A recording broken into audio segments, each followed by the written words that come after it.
Voilà. Donc, de quoi on va parler aujourd'hui? Eh bien, vous savez qu'on approche de Pessah, tout doucement, et qu'il y a toute une série de lectures qui nous sont proposées justement pour cette évolution spirituelle. Une des lectures, c'est bien sûr la paracha Rukat avec la vache rousse, dont je vous ai donné le petit enchaînement il y a la semaine dernière, je pense. Donc, il y a la vache rousse, mais il y a aussi d'autres lectures. Et la lecture que j'aimerais aborder avec vous, c'est l'Haftara concernant cette Haftara qui est lue en, en période de Pessah, qui est lue le Shabbat avant Pessah, c'est pour ça qu'on l'appelle le Shabbat Gadol, et qui concerne la venue d'Élie. Vous savez qu'Élie, le prophète Élie, a une mission très particulière. Et c'est la raison pour laquelle, lorsqu'il y a une Brit Mila, une circoncision, eh bien, on laisse un siège libre.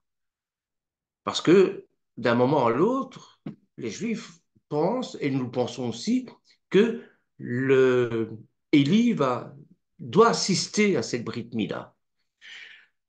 Et à Pessah aussi, à Pessah, il y a une chaise et une assiette mise lors du Seder euh, pour, pour Élie. Parce que Élie a un rôle très particulier pour, en période de Pessah. Et c'est la raison pour laquelle on lit Pessah, bien sûr. Il y a d'autres aussi. Il y a le Hametz, hein, il y a toute une série de choses hein, la littérature abonde évidemment au sujet de Pessah. Hein, et moi, j'ai choisi de vous parler de ce Shabbat Agadol, hein, c'est-à-dire ce Shabbat qui précède la fête de Pessah, le 14 mois de Nissan, le 14e du mois de Nissan, pardon. C'est le premier Shabbat Agadol qui est célébré en Égypte, avant l'Exode. L'exode qui va se faire hors de l'Égypte.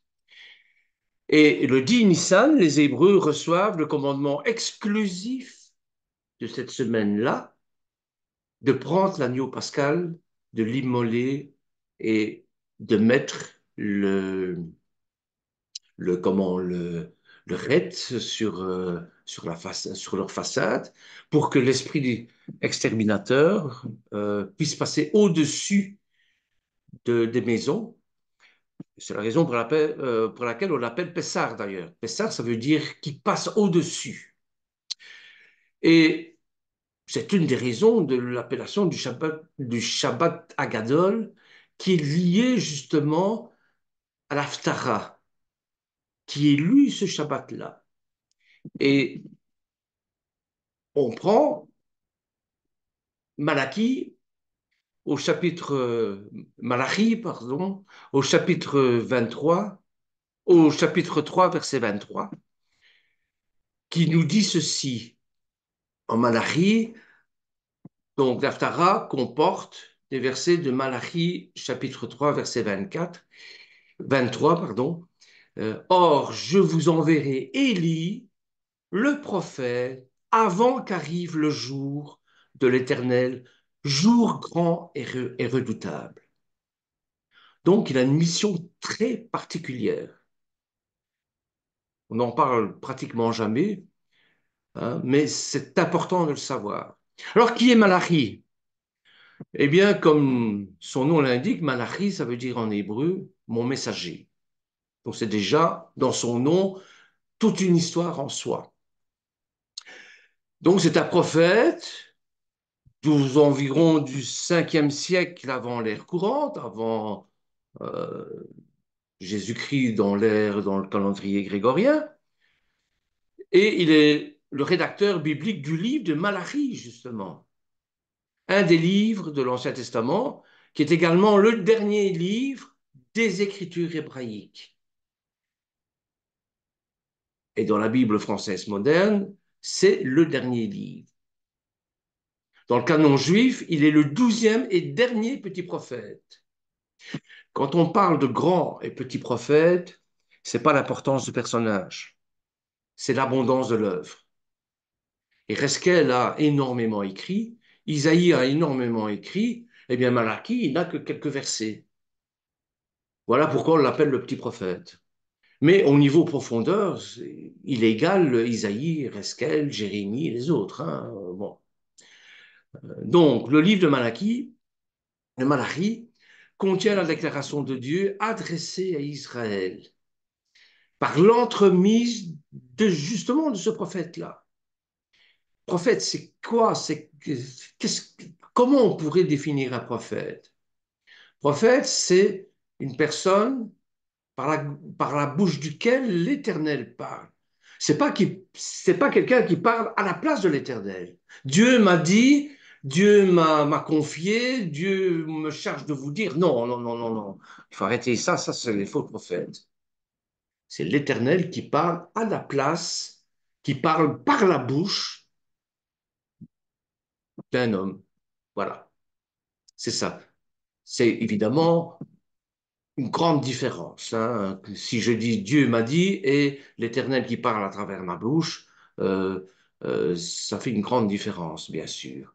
Comme le prophète Anne, par exemple, le grand prêtre Anne, lorsque à la crucifixion de Yeshua, eh bien, il a prophétisé en disant valait mieux qu'un seul meure que pour toute une nation.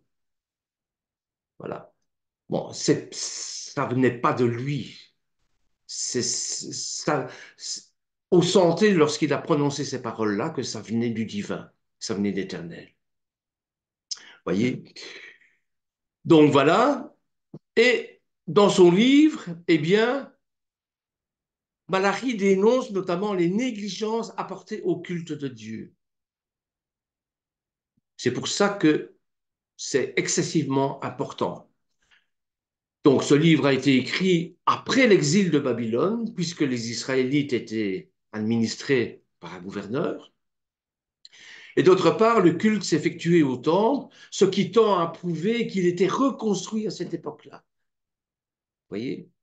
Donc la date proposée par la majorité des commentateurs se situe entre moins 500 et moins 490 avant Jésus-Christ, quoi. Selon le Talmud Megillah 15b, il y aura un débat sur l'identité de Malachi. Et selon une opinion, ce ne serait pas son nom en réalité. Hein. Selon une autre opinion, ben, ce serait le Esra, ce serait le prophète Esra lui-même.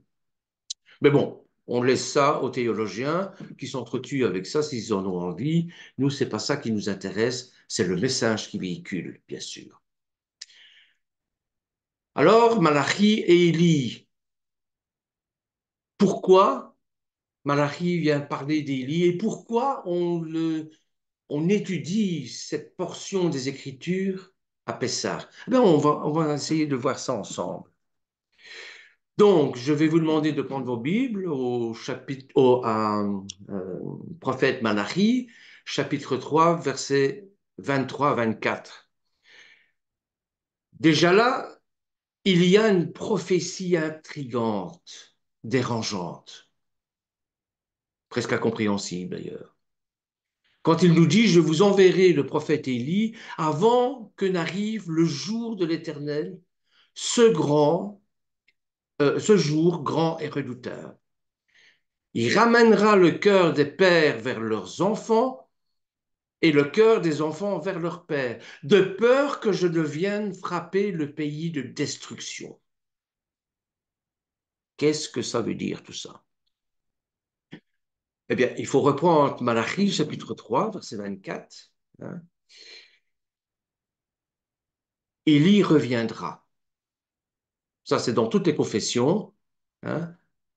À la fin des temps, il y a Élie reviendra en même temps que Yeshua. Donc, il reviendra pour ramener le cœur des pères vers leurs enfants et le cœur des enfants vers leurs pères. Eh bien, il reviendra pour un ministère de réconciliation. C'est comme ça que je vois les choses. Et on est toujours dans le Lévitique avec les offrandes, et il y a une offrande de réconciliation. Hein, le Corban Shelamim, des réconciliations.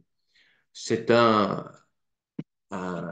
offrande, on doit apporter une bête, hein, quand les deux parties veulent se mettre d'accord au temple, et la bête est égorgée évidemment, et elle est brûlée pas entièrement sur le feu. Il y a une partie pour le prêtre, il y a une partie pour le temple, il y a une partie pour les convives. En réalité, pour se réconcilier, ils font faire un repas. Et c'est autour de ce repas-là qu'on montre la volonté de se réconcilier.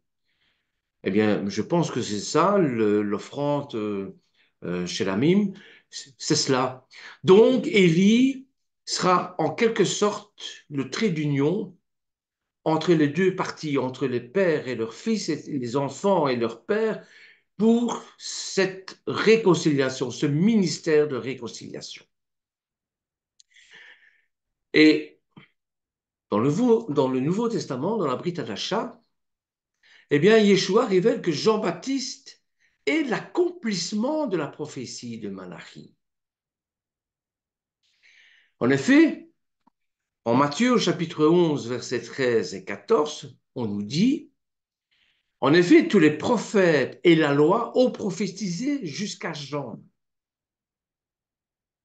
Si vous voulez bien l'accepter, c'est lui, Élie, qui devait venir. Regardez ce qu'il nous dit en Matthieu chapitre 11, versets 13 et 14. On va prendre que rien que le verset 13. Car tous les prophètes et la loi ont prophétisé jusqu'à Jean-Baptiste.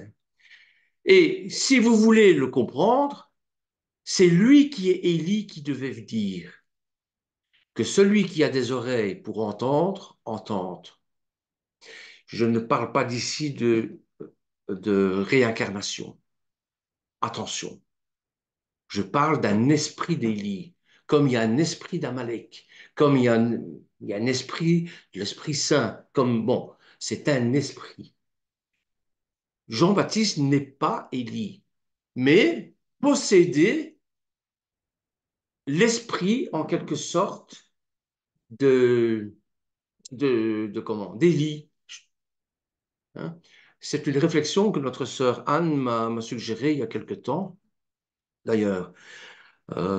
Donc, cet accomplissement est également mentionné dans Marc au chapitre 1, versets 2 et 4, et dans Luc au chapitre 1, verset 17. Ça veut dire que c'est important.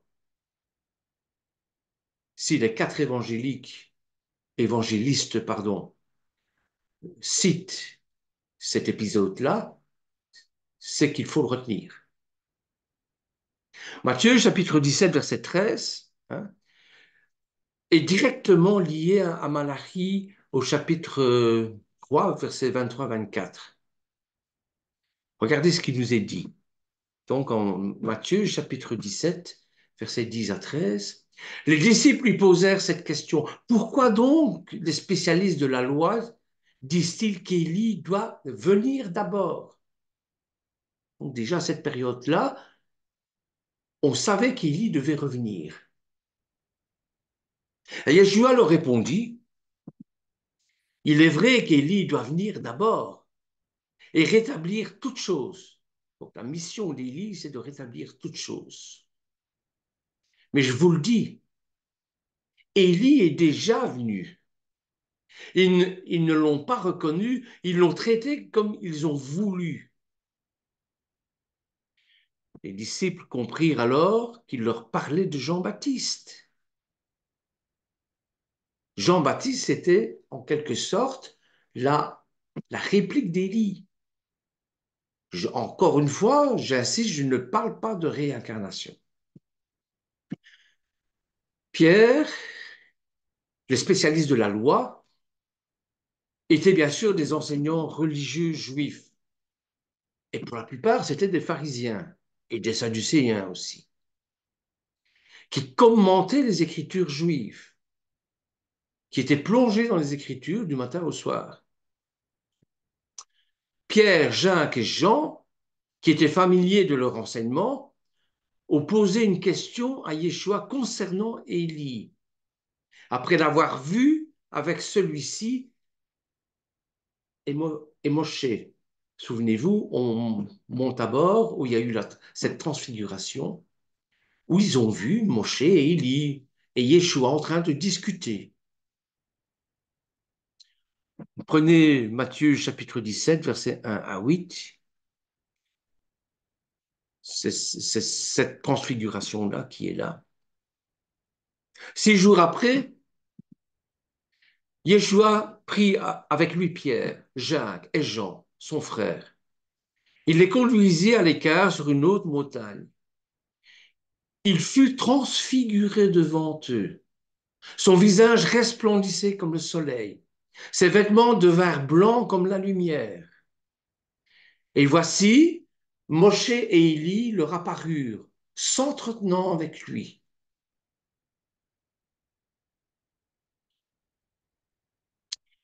Pierre, prenant la parole, dit à Yeshua, Seigneur, il est bon que nous soyons ici.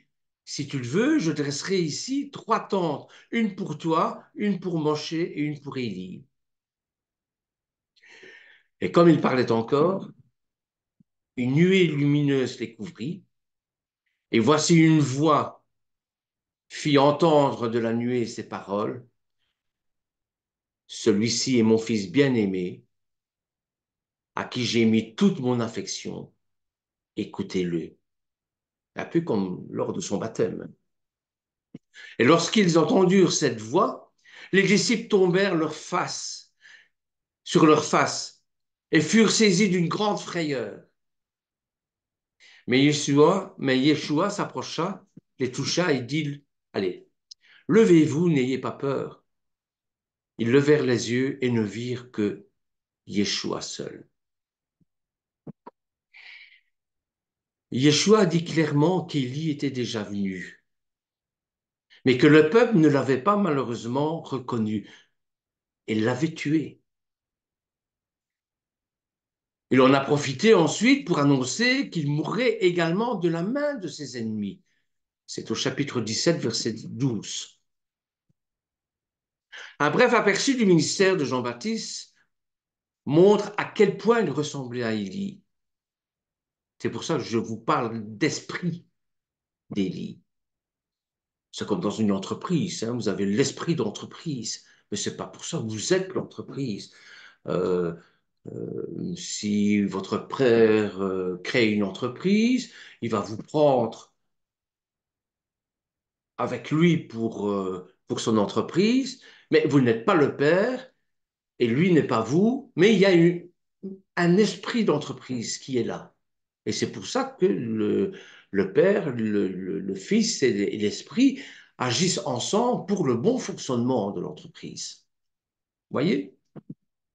Donc, quand on voit le ministère de Jean-Baptiste, eh bien, ce ministère montre à quel point il ressemblait à Élie.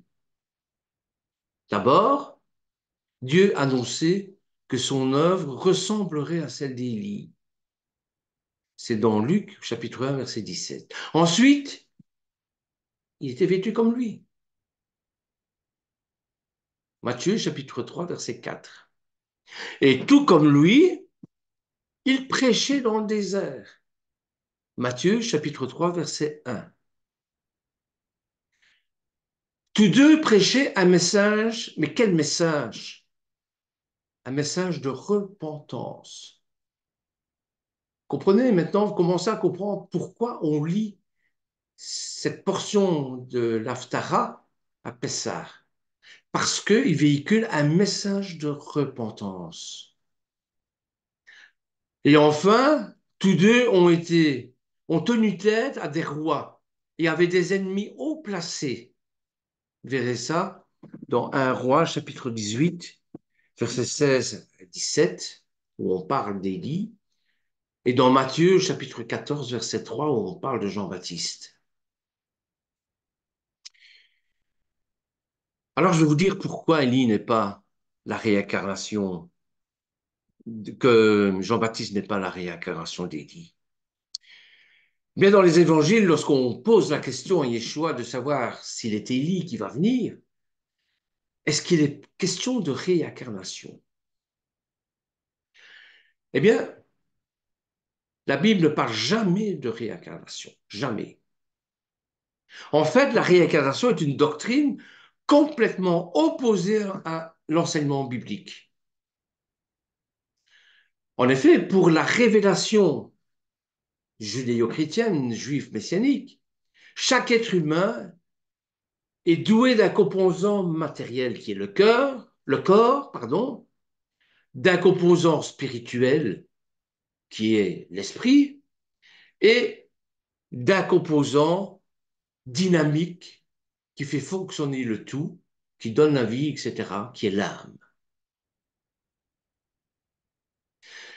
C'est une personne unique. Ces trois composants forment l'humain, une personne unique.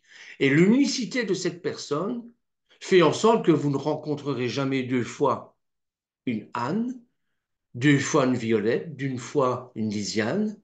Non, vous êtes unique aux yeux de Dieu. Voilà. Donc,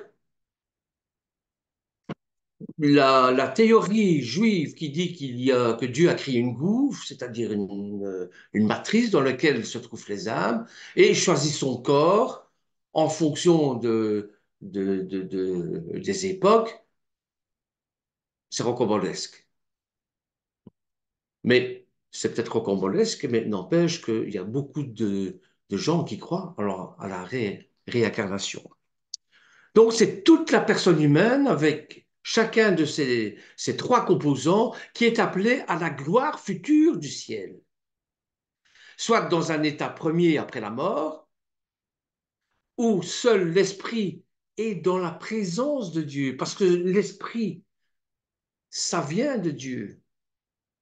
On fera un jour une petite étude sur ce qu'on entend par esprit et ce qu'on entend par l'âme, mais dans le contexte biblique, dans le contexte thoraïque, dans le contexte juif, parce qu'il y a plusieurs termes.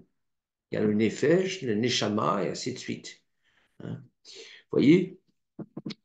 Donc, cette gloire future du ciel qui nous est promise, eh bien, c'est toute la personne humaine avec ces trois composants qui pourra l'avoir. Et je vous le dis, soit dans un état premier après la mort, où seul l'esprit est dans la présence de Dieu, ça veut dire que l'âme est mortelle, soit après la résurrection, où le corps glorifié lui est redonné. Bien évidemment, ce sont là des questions fort complexes, il faut y aller doucement. Hein. Il ne faut pas assimiler ça d'un premier coup. Moi, il m'a fallu très longtemps, en tout cas. Donc, qu'il suffise de dire combien la façon dont certains de nos contemporains conçoivent la réincarnation, eh bien, ça fait violence au concept même de la résurrection. L'incarnation et la résurrection, ça ne fait pas bon ménage. Dans l'hindouisme, les humains sont appelés à se purifier pour entrer dans le nirvana, ce qu'on pourrait appeler le paradis, le Gan Eden chez les juifs. Une âme qui n'est pas suffisamment purifiée, eh bien, elle est punie. Et elle doit revenir dans un autre corps afin qu'elle achève sa purification. Ça, c'est la réincarnation. La réincarnation est donc un phénomène plutôt négatif, impliquant un certain échec de la vie humaine. Et dans une certaine conception populaire actuelle, la réincarnation traduit la peur de l'au-delà de nos contemporains, leur manque de foi et de but dans la vie. Mais pour nous les Talmidim chez Yeshua, pour nous les disciples de Yeshua, en effet, La vie n'est pas un jeu. Et chacun aura à répondre de ses actes. C'est ça le jugement, grand et redoutable, dont parle Malachie au chapitre 3. Alors, dans le contexte auquel on fait allusion, on fait allusion dans l'Ancien Testament, eh bien, il nous est enseigné simplement qu'un jour viendrait un prophète comme Élie. C'est pas Élie, c'est un prophète comme Élie. Il s'agit d'une espèce de successeur, si vous voulez.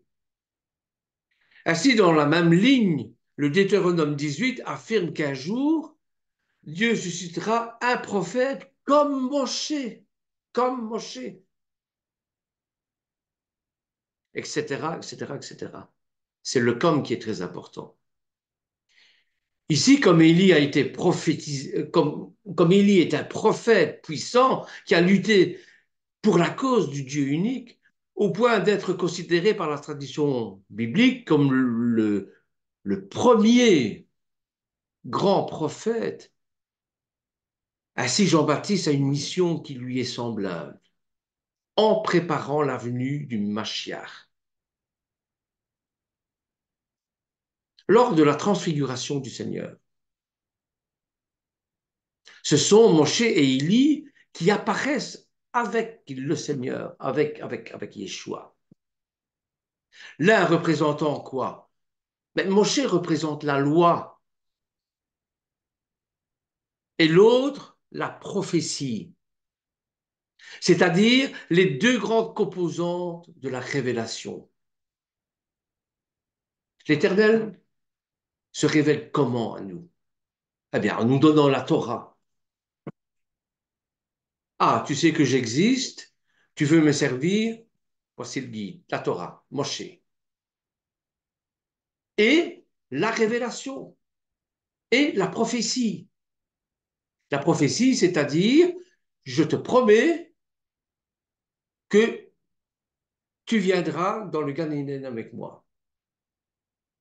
Comme le mauvais larron sur la croix, enfin le bon larron sur la croix, lorsqu'il a reconnu Yeshua en tant que sauveur, il lui a dit, tu seras avec moi dans le Gan Eden ce soir. Vous voyez? Certains affirment que Jean-Baptiste ne pouvait pas être Élie à venir parce qu'il dit lui-même qu'il n'était pas Élie. Il le dit lui-même. Il lui demandait, qui es-tu donc? Es-tu Élie? Et il dit, je ne suis pas. Vous verrez ça dans Jean chapitre 1, verset 21. Donc il y a deux explications possibles de cette contradiction apparente. D'abord, Élie n'étant jamais mort. 2 Rois, chapitre 2, verset 11. Élie n'est pas mort physiquement. Et beaucoup de rabbins du premier siècle pensaient qu'il était toujours en vie et réapparaîtrait avant l'événement du Mashiach, en répondant qu'il n'était pas Élie. Il niait d'être Élie historique, l'Élie historique, le prophète qui a vécu il y a en moins 500 ans avant Jésus-Christ. C'est Élie qui est monté au ciel dans un chariot de feu, souvenez-vous. Ensuite, les paroles de Jean font peut-être état d'une différence entre comment il se voyait lui-même et comment Yeshua le voyait.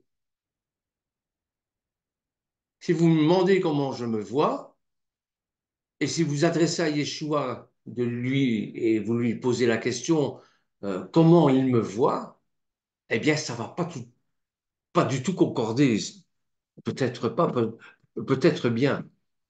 Et c'est pour ça que l'important, c'est toujours être considéré aux yeux de l'Éternel, pas à nos propres yeux, bien sûr. Jean ne se considérait peut-être pas lui-même comme l'accomplissement de la prophétie de Malachie. Malachie, au chapitre 3, versets 23 à 24. Mais Yeshua savait qui il était au plus profond de lui-même. Bon, ben, ça résout la contradiction, bien sûr. L'humble prophète exprime honnêtement son opinion de lui-même. Si on me demande qui je suis, mon opinion de moi-même, c'est, bon, ben, je suis un pécheur, un vermisseau, et j'ose à peine regarder le ciel pour demander quelque chose à l'Éternel. Ça se ressent dans mes prières. Vous voyez? Voilà. Avec une kyrielle, bien sûr, de défauts. Hein. Voilà. Voilà comment je suis à mes yeux, à moi. Mais aux yeux de l'Éternel, comment je suis? Eh bien, donc, en tant qu'Élie métaphorique, en tant qu'Élie, je vais dire l'exemple, eh bien, Jean a appelé les hommes à leur repentance et à une vie d'obéissance afin de préparer sa génération à l'événement de Yeshua Mashiach, qui est venu chercher et sauver ce qui était perdu, les brebis égarées de la maison d'Israël, en Luc chapitre 19, verset 10, et établir le ministère de la réconciliation. C'est dans 2 Corinthiens chapitre 5, verset 18. C'est-à-dire réunir les deux maisons. Réunir les deux maisons pour ne former plus qu'une seule maison. 2 Corinthiens chapitre 5, verset 17. Si quelqu'un est en Christ, est en Mashiach, il est une nouvelle créature. Les choses anciennes sont passées. Voici, toutes choses sont devenues nouvelles. Et tout cela vient de Dieu, qui nous a réconciliés avec lui par Mashiach, ce qui nous a donné le ministère de réconciliation. Ne regardons plus qui nous sommes. On ne s'est pas retourné en arrière. Mais il nous est dit qu'on peut aller de l'avant et terminer en beauté ce qui n'était pas possible. C'est ça que ça veut dire. Si quelqu'un est en Christ, est en Mashiach, il est une nouvelle créature. J'étais voleur, ben maintenant je ne vole plus. Donc nous n'avons plus le droit de me voir comme un voleur. Puisque je suis au Mashiach, je suis une nouvelle créature.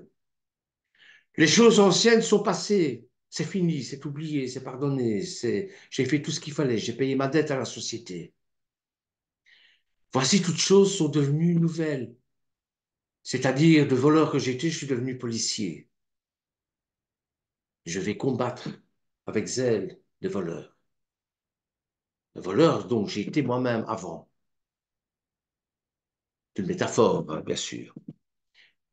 Et tout cela, toute cette transformation vient de Dieu, qui nous a réconciliés avec le Mashiach. Le Mashiach, en montant sur la croix, nous réconcilie avec son sang, par son sang.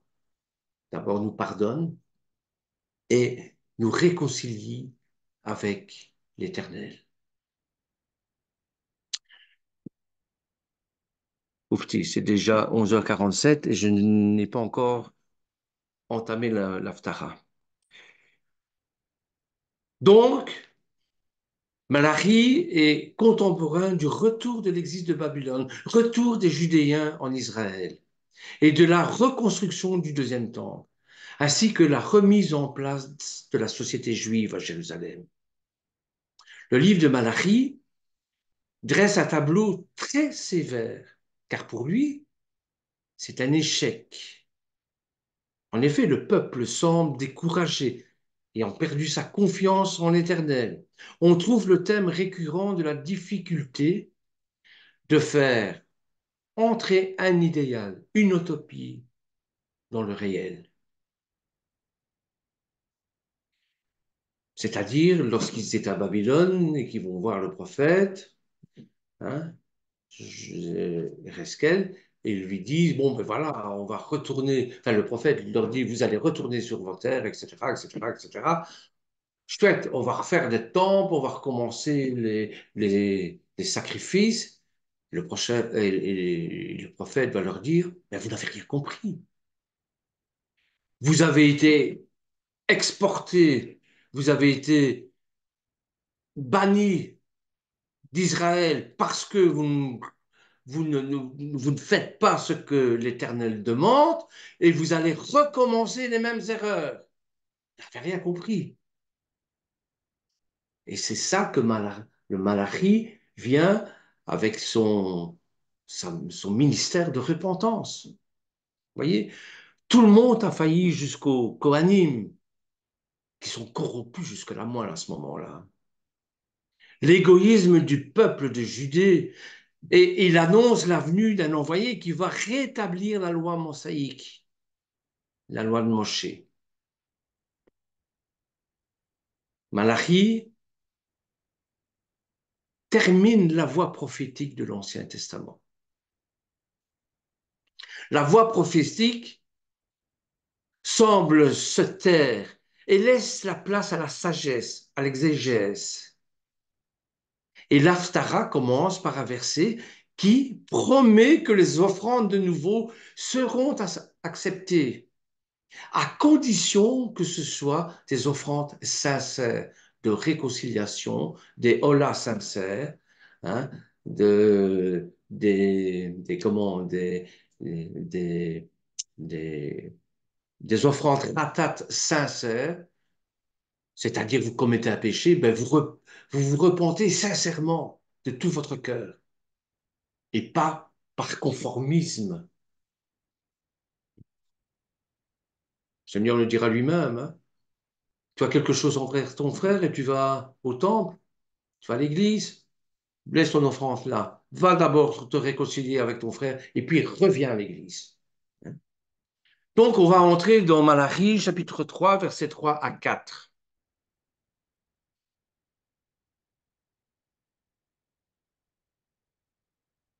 Il siégera, fondra et purifiera l'argent. Il purifiera les fils de Lévi. Il les épurera comme on épure l'or et l'argent. Et ils présenteront à l'Éternel des offrandes avec justice. Alors l'offrande de Juda et de Jérusalem sera agréable à l'Éternel, comme aux anciens jours, comme aux années d'autrefois. Qu'est-ce que la mina? La mina, c'est un sacrifice particulier. C'est un sacrifice végétal. Dans les 4-5 sacrifices que vous avez faire autant, il y en a d'autres, hein, mais vous avez la hola, hein, où la bête est entièrement consumée. Vous avez la minra, qui est la farine de la fleur de farine de blé, hein. Et donc, c'est un sacrifice particulier. Et ici, le prophète met en évidence le sacrifice minéral par rapport au sacrifice d'animaux. N'oublions pas que le minéral, le minra, est le sacrifice du pauvre, car le prophète privilégie, privilège le statut spirituel et moral de l'individu à son statut social. Le gros problème en Israël à ce moment-là, c'était ça. C'est le statut social. Je suis coanime, j'ai tous les droits. Et le rôle, justement, de Malachi, des autres prophètes aussi, c'est de dire non, non, non, non, non, ça n'a rien à voir, ça, que vous soyez prince ou que vous soyez gueux ou que vous soyez pauvre ou que vous soyez riche, ça n'a absolument rien à voir. C'est le statut spirituel et moral qui compte. C'est votre cœur qui compte. Et l'idée ici est de restaurer à nouveau le vrai sens sacrificiel, puisque ce fut un échec qui a conduit à l'exil, comme je vous le disais. Comprenez pourquoi maintenant, à Pâques, Pessah, on parle de ça, de ce ministère de réconciliation.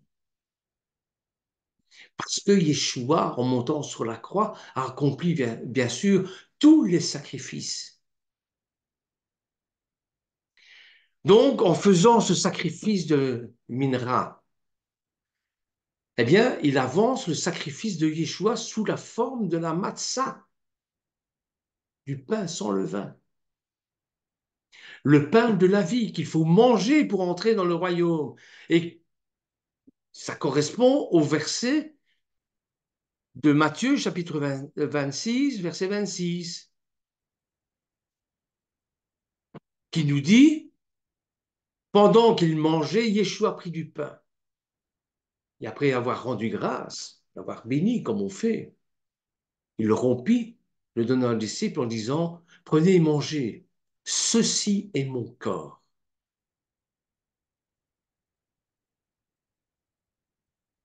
Verset 5, il nous est dit, je m'approcherai de vous par le jugement, je me hâterai de témoigner contre des enchanteurs et des adultères, contre ceux qui jurent faussement, contre ceux qui retiennent le salaire du mercenaire, qui oppriment la veuve et l'orphelin, qui font tort à l'étranger, et ne me craignent pas, dit l'Éternel des armées. Il y a deux idées qui s'affrontent ici. Ceux de retour de Babylone qui rejettent ceux qui sont locaux, les Samaritains, les Judéens, qui vont donner naissance à un conflit dans le temple entre pharisiens et sadducéens. Et encore aujourd'hui, il y a encore cette cassure. La maison d'Israël, eh bien, c'est nous. Et les Juifs sur place, eh bien, ce sont les Judéens. Et on sent qu'il y a toujours ce fossé. D'ailleurs, dans Malachie, au chapitre 3, verset 7, il nous est dit ceci. Regardez à quel point c'est important. Depuis le temps de vos pères, vous vous êtes écartés de mes ordonnances. Vous ne les avez point observées. Revenez à moi, et je reviendrai à vous, dit l'Éternel des armées. Et vous dites, mais en quoi devons-nous revenir? Ils ne comprennent pas. Pourquoi est-ce qu'on devrait revenir envers l'Éternel? Est-ce qu'un homme trompe-t-il Dieu? Car vous me trompez, du moins vous essayez. Et vous dites, en quoi l'avons-nous trompé? C'est fort quand même. C'est le déni du péché.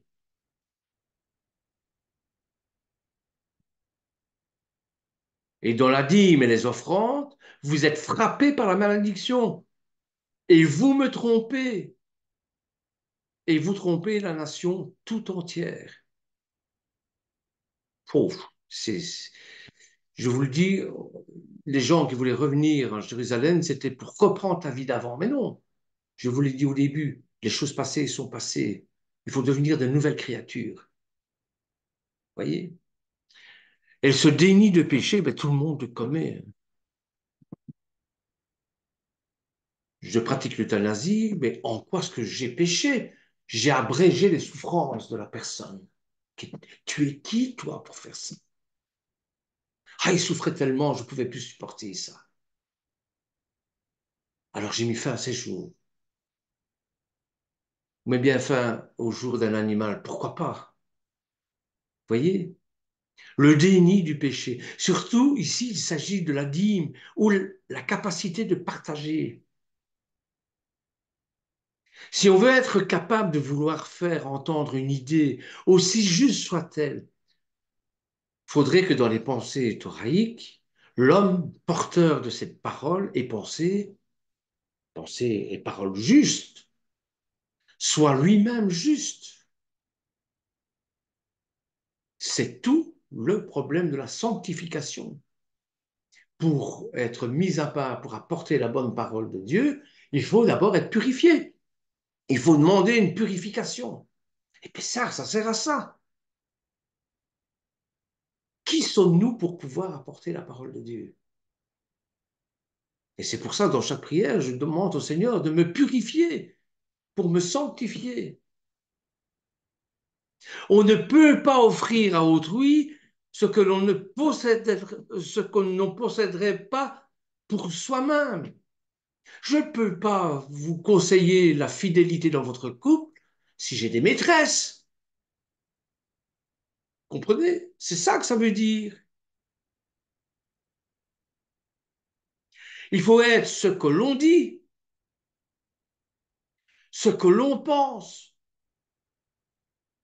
ce que l'on fait.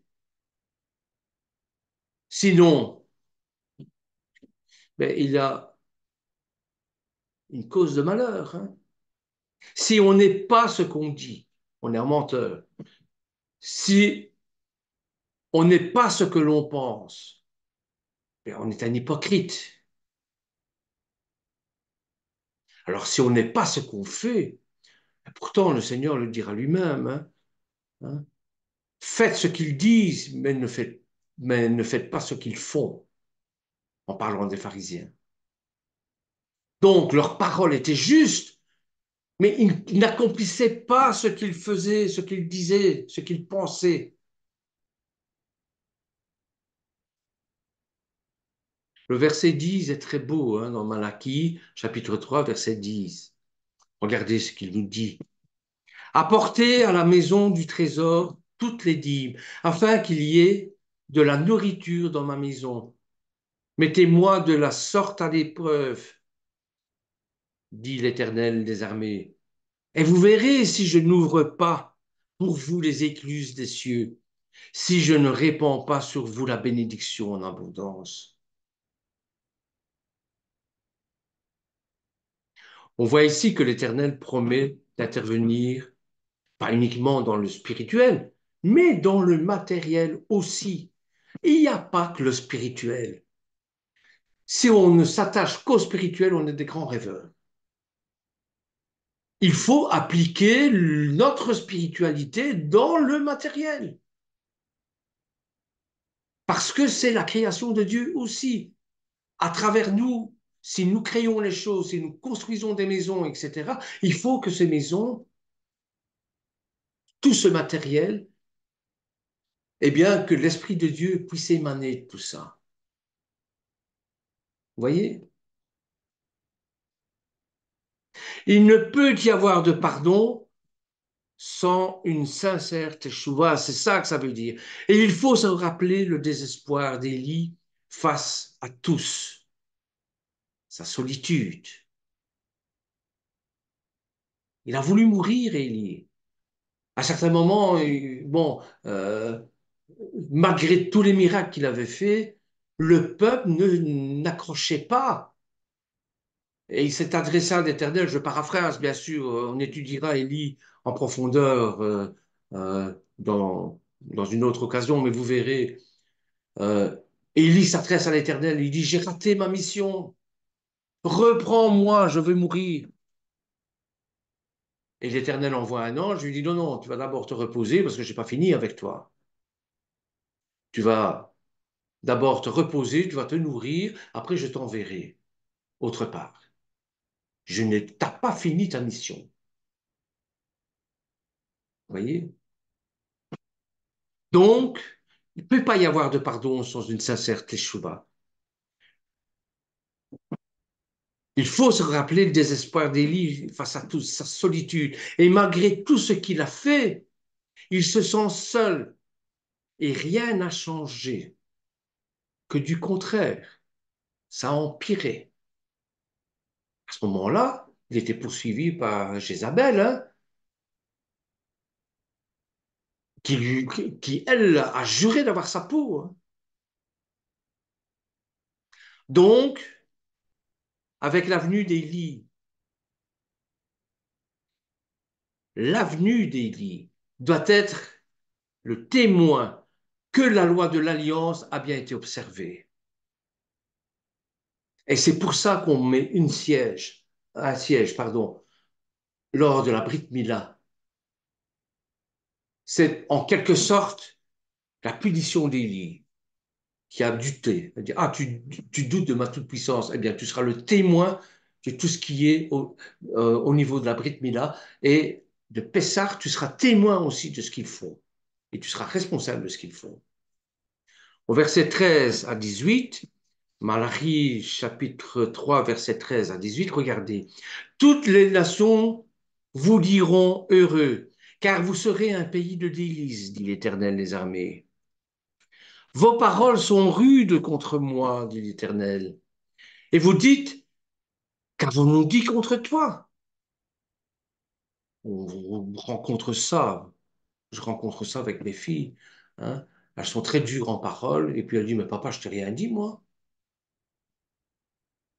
Ah, tu m'as dit ça, ça, ça et ça, c'est gentil peut-être. Vous voyez? Mais c'est exactement la même chose envers l'Éternel. Vos paroles sont rudes contre moi, dit l'Éternel. Vous dites, qu'avons-nous dit contre toi? Mais qu'est-ce qu'on a fait? Vous avez dit, c'est en vain que l'on sert Dieu. Qu'avons-nous gagné à observer ces préceptes, ces préceptes et à marcher avec tristesse à cause de l'Éternel des armées? Vous avez dit, c'est en vain que l'on sert Dieu. Qu'avons-nous gagné à observer ses préceptes et à marcher avec tristesse à cause de l'Éternel des armées? Maintenant, nous estimons heureux les hautains. Oui, les méchants prospèrent. Oui, ils tentent Dieu et ils échappent. J'ai beaucoup de sœurs et frères dans la foi qui observent les commandements. Il leur arrive un tas de misère. Et peut-être que le voisin, un alcoolique invétéré qui bat sa femme, qui va voir les prostituées, etc., eh bien, lui, tout lui réussit. C'est injuste. Alors, regardez le verset 16. Alors, ceux qui craignent l'Éternel se parlèrent l'un à l'autre. Et l'Éternel fut attentif. Il écouta. Shema. Et un livre de souvenirs fut écrit devant lui pour ceux qui craignent l'Éternel et qui honorent son nom. C'est-à-dire, j'ai la preuve par écrit de ce que vous avez dit. Ne soyez pas troublés. Parce qu'il y a un proverbe en latin qui dit verba volant scripta manen, les paroles volent, s'envolent et les écrits restent. Eh bien, c'est repris dans ce chapitre-ci. Et regardez en plus au verset 17. Ils seront à moi, dit l'Éternel des armées. Ils m'appartiendront au jour que je prépare. J'aurai compassion d'eux, comme un homme a compassion de son fils qui le sert. Et vous verrez de nouveau la différence entre le juste et le méchant, entre celui qui sert l'Éternel et celui qui ne le sert pas. C'est exactement la même chose qu'à Kippour lorsqu'on ouvre le livre de vie. Tout est consigné. On ne peut pas dire, ah, je ne savais pas. Tu l'as dit, c'est marqué là, noir sur blanc.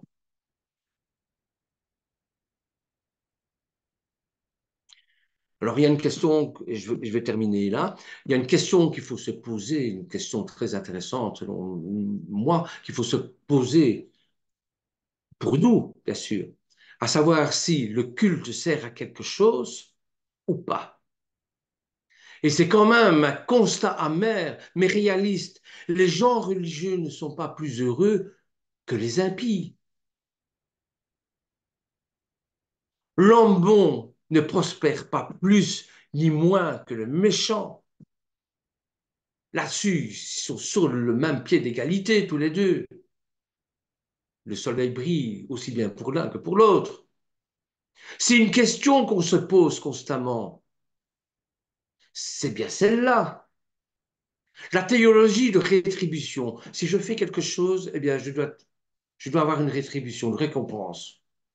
Eh bien, la théologie de rétribution, Le fait qu'il y ait une récompense pour celui qui respecte les commandements était un peu simpliste. C'est un peu simpliste.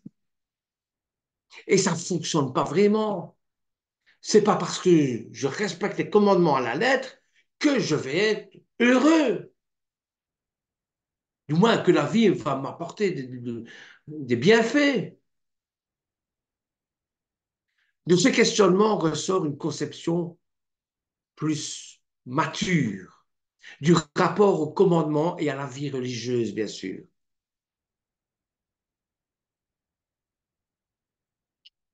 Shalavé Elohim, il ne sert à rien de servir Dieu si on a Elohim. C'est une pensée que j'ai déjà entendue. Ça veut dire qu'il vaut mieux s'occuper des affaires de Dieu que celles du monde. Et ça, c'est la cinquième parole qui honore ton père et ta mère, d'ailleurs.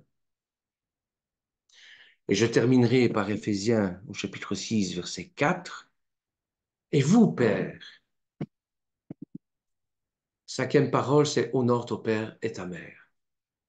Combien cette parole est bafouée, de plus en plus aujourd'hui.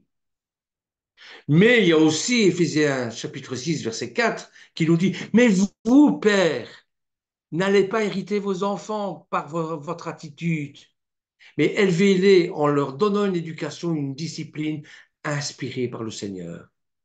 Si on doit honorer son père et sa mère, et il faut honorer son père et sa mère, parce que si on est là aujourd'hui et si on est la personne magnifique qu'on doit être, c'est grâce à la conception de nos parents, quoi qu'ils aient pu dire, quoi qu'ils aient pu faire. Mais les parents ont aussi une responsabilité, c'est de ne pas chicaner, de ne pas taquiner, de ne pas embêter leurs enfants. Embêter, c'est un euphémisme. Hein. Bon, vous comprenez ce que je veux dire, ce que je veux dire en disant ça. Voyez, jusqu'ici, lors des cédères de Juifs, on garde une chaise vide à table en anticipant le retour d'Élie pour annoncer l'avènement du Mashiach. Mais quel Mashiach? Mais le Mashiach ben David. Voyez,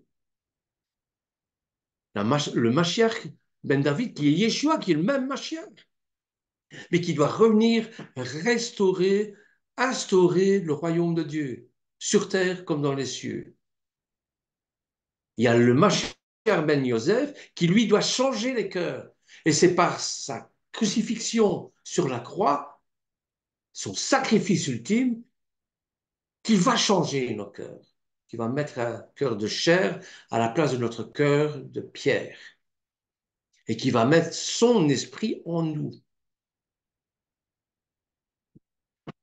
Dans Jérémie, chapitre 35, 35 ou 25, 25, je ne sais plus. Mais voilà, c'est ça. Pourquoi? Mais parce que si le Mashiach ben David était venu instaurer son royaume avant le changement des cœurs, ça aurait été une dictature, comme on voit dans l'islam. Il faut d'abord que nous soyons transformés de l'intérieur pour être disciples de Yeshua et pour être aussi co-citoyens du royaume des cieux. Je terminerai par Malachie, chapitre 3, verset 24, qui dit qu'Élie reviendra pour ramener le cœur des pères vers leurs enfants et le cœur des enfants vers leurs pères, pour un ministère de réconciliation. Parce que les problèmes que nous pouvons avoir avec nos enfants et les enfants avec nos parents, eh bien, Élie est là, est chargé par son ministère de réconcilier, de nous réconcilier ensemble. Voilà. Donc, dans le Nouveau Testament, Yeshua révèle que Jean-Baptiste est l'accomplissement de la prophétie de Malachie. Et en Matthieu chapitre 11, verset 12, depuis le temps de Jean-Baptiste jusqu'à présent, le royaume des cieux est forcé. Et ce sont les violents qui s'en emparent. Car tous les prophètes de la loi ont prophétisé jusque Jean-Baptiste.